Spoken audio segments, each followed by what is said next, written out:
Everyone, তোমরা সবাই কেমন আছো? আজ আমি আলোচনা করব তোমাদের একটা প্রবলেম নিয়ে, যেটা হচ্ছে মাধ্যমিকে অঙ্কতে কিভাবে পাস করবে। বলছি ভৌত বিজ্ঞান, জীবন বিজ্ঞান এগুলো নাহলে মুখস্থ করে হয়ে যাবে, কিন্তু অঙ্ক তো আমরা কিছুই পারি না। কিভাবে আমরা অঙ্কতে পাস করবো?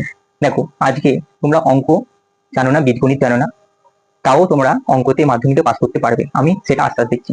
দেখো, তার জন্য তোমাকে কি কি করতে হবে একটু দেখে নেবো। মাধ্যমিক 2026-এ অঙ্ক পাস করার জন্য তুমি এইগুলো করো, দেখবে তুমি অনায়াসে পাস হয়ে গেছে। ঠিক আছে, দেখো, মাধ্যমিক গণিত 2026 সালে তোমাকে কি কি করতে হবে। প্রথম হচ্ছে উপপাদ্য।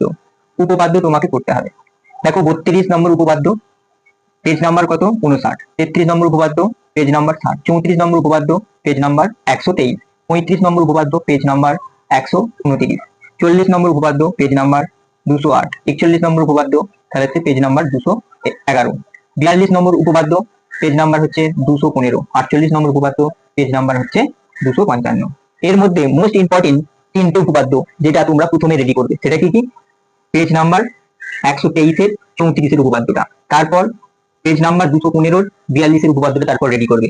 তৃতীয় 255 পেজের যে সদৃশ্য কোণের উপপাদ্যটা রয়েছে সেটা তোমরা রেডি করবে, তারপরে এগুলো করবে। ফার্স্ট অফ অল, তাহলে মার্কস যদি হয়, এখানে আমি যদি মার্কস লিখি, তাহলে এই উপপাদ্য থেকে তোমাদের দুটো থাকবে, দুটোর মধ্যে একটা করতে হবে, একটাতে 5 মার্কস থাকবে। ঠিক আছে, তাহলে তুমি এটাকে কনফার্ম করে বলো যে এটা আমি পারবো, এখান থেকে আমাকে 5 তুলতেই হবে। দ্বিতীয় যেটা হচ্ছে, সেটা হচ্ছে সম্পাদ্য। সম্পাদ্য কি করবে? অন্তর্বৃত্ত, পরিবৃত্ত, এই দুটোর মধ্যে অল্টারনেটিভ ভাবে বছরে বছরে চেঞ্জ হয়। এক বছর যদি অন্তর্বৃত্ত আসে, তার পরের বছরে কিন্তু পরিবৃত্ত আসে। ঠিক আছে, দেখো আমি 2025 সালে কোয়েশ্চেনটা নিয়ে এসেছি। এখানেতে কি আছে? এখানে উপপাদ্য ও সম্পাদ্য। সম্পাদ্য দেখো, তোমাদেরও দেখো 21 নম্বর দাগ, 21 নম্বর দাগে তোমাদের কি থাকবে? তাহলে সম্পাদ্য থাকবে। এখানে কি দিয়েছে? দুটো সম্পাদ্য দিয়েছে। একটা জ্যামিতিক পদ্ধতিতে 2√3 এর মান নির্ণয় অঙ্কন প্রণালী করি, আর হচ্ছে একটি ত্রিভুজ, তিনটে বাহুর দৈর্ঘ্য প্রদত্ত, তাহলে হলে ত্রিভুজের অঙ্ক অন্তর্বৃত্ত প্রণালী বর্ণনা করি। ঠিক আছে, তার মানে একটা অন্তর্বৃত্ত পড়েছে আর জ্যামিতিক উপায়ে 2√3 মান নির্ণয় করা পড়েছে। তার মানে এই বছরে 2026-এ মোস্ট ইম্পর্টেন্ট কোনটা? পরিবৃত্ত। তুমি যদি পরিবৃত্ত শুধুমাত্র প্র্যাকটিস করে যাও, দেখবে, আর অন্তর্বৃত্ত যদি হালকা টাচ করে যাও, তাহলে পরিবৃত্ত আর অন্তর্বৃত্তের মধ্যে তুমি একটা সম্পাদ্য তাহলে হচ্ছে কমন পাবেই। এরপরে তাহলে এখান থেকে যদি তোমার মার্কস আসে 5, আসে, তুমি 5 পেয়েছো, তাহলে 5 মাঝে তোমার 10 উঠে গেছে। এরপরে তোমাদের হচ্ছে তৃতীয় যে কাজটা করতে হবে, সেটা হচ্ছে রাশিবিজ্ঞান। তোমরা যোগ, বিয়োগ, গুণ, ভাগ এই চারটে ভালো করে জানো, তাহলে তোমরা রাশিবিজ্ঞান করতে শুরু করো। ঠিক আছে, যে যার টিউশনে পড়ো বা স্কুলের মাধ্যমে রাশিবিজ্ঞানের উপর একটু জোর দাও, দেখবে তোমরা অনায়াসে পারছো। যোগ, বিয়োগ, গুণ, ভাগ এই চারটি বেশি কাজে লাগে, আর কিছু ফর্মুলা আছে। ঠিক আছে, তো রাশিবিজ্ঞান তোমরা চেষ্টা করো। এখানে 3টে চ্যাপ্টার রয়েছে, যৌগিক গড়, মধ্যমা, সংখ্যাগুরু, আর একটা ওজাই। ওজাইটা আমি ছেড়ে দিলাম। ঠিক আছে, আমি এই 3টে তোমাকে করতে বলছি।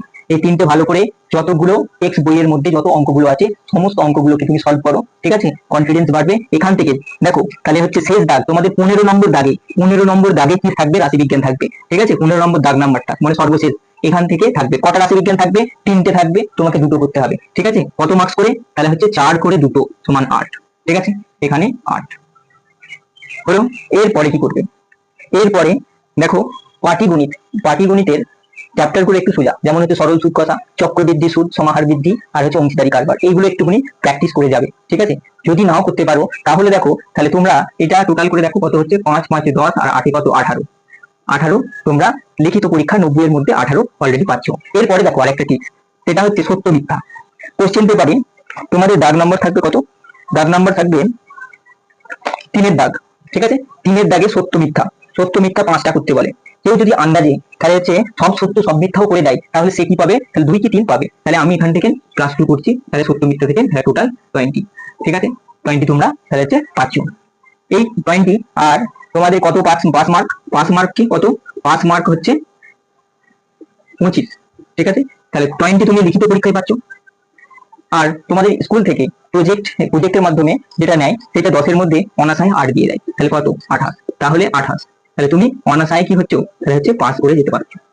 তাহলে অঙ্কতে তোমাদের ভয় দূর হয়ে যাবে। ঠিক আছে, টেনশন দূর হয়ে যাবে। কিন্তু তোমাদেরকে একটু মেহনত করতে হবে, খালি ভয়ে অঙ্ক পারি না এটা বললে চলবে না। ঠিক আছে, তোমাকে কমসে কম উপপাদ্য, সম্পাদ্য, রাশিবিজ্ঞান, সত্য মিথ্যা এটা বাদ দাও, তাহলে সম্পাদ্য, উপপাদ্য আর রাশিবিজ্ঞান এই 3টে চ্যাপ্টার, ঠিক আছে, রেগুলার প্র্যাকটিস করতে হবে। ঠিক আছে, রেগুলার প্র্যাকটিসের ফলে তাহলে যে তুমি অনাসায় মাধ্যমিকে পাস করতে পারবে। অঙ্কতে যাদের অনেক ভিডিও আছে। যারা ভালো পড়াশোনা করে তাদের কথা আমি এখানে বলছি না, ঠিক আছে? তাদের জন্য পরের কিছু ভিডিও আনবো। এবার রাশি বিজ্ঞানের মধ্যে যদি তোমাদের কোনো কিছু অসুবিধা হয় কমেন্ট সেকশনে জানাবে, ঠিক আছে? তাহলে আমি যৌগিক গড়, মধ্যমা, সংখ্যাগুরু এইগুলো নিয়ে তাহলে হচ্ছে তোমাদের মতো করে সহজ ভাষায় আমি তাহলে উপস্থাপন করবো ভিডিওর মাধ্যমে, ঠিক আছে? আর তোমরা কি হচ্ছে গদা বাংলায় বুঝতে পারো, ঠিক আছে?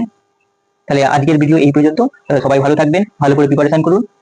আর হচ্ছে যদি চ্যানেলে নতুন থাকো, ঠিক আছে, এই প্রথম দেখছো ভিডিও, তাহলে চ্যানেলটাকে সাবস্ক্রাইব করে দাও। Thank you for watching this video. Okay.